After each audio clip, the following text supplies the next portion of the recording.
In today's video, I'm going to teach you how to track project milestones in Monday.com Complete 2026 Guide.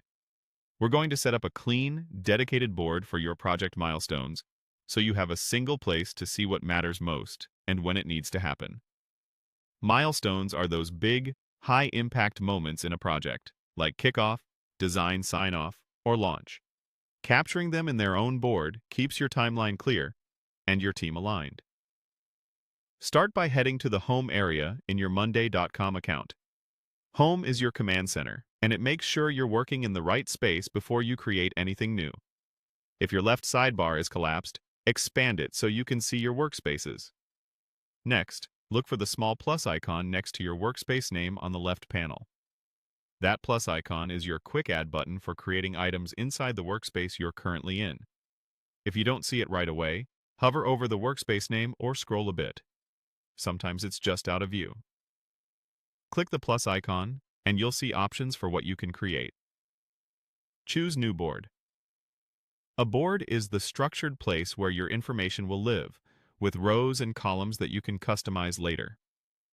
We're using a fresh board so milestones stay separate from day-to-day tasks and are easier to review at a glance. When the creation dialog opens, type your board name. Enter something simple and clear like project milestones. Consistency is key here.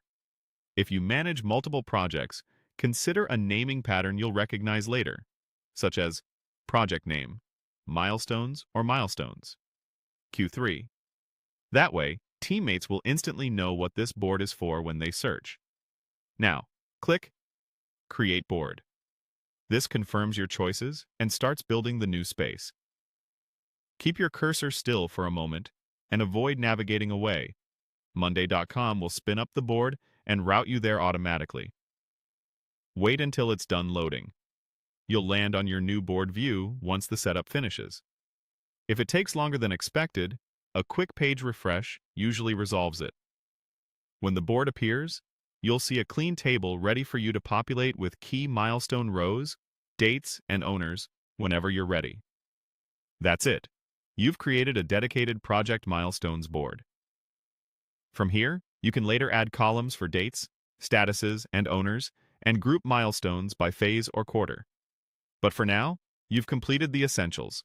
You went to Home, used the plus icon beside your workspace, selected New Board, named it clearly, created it, and waited for it to finish building. You're set up with a focused hub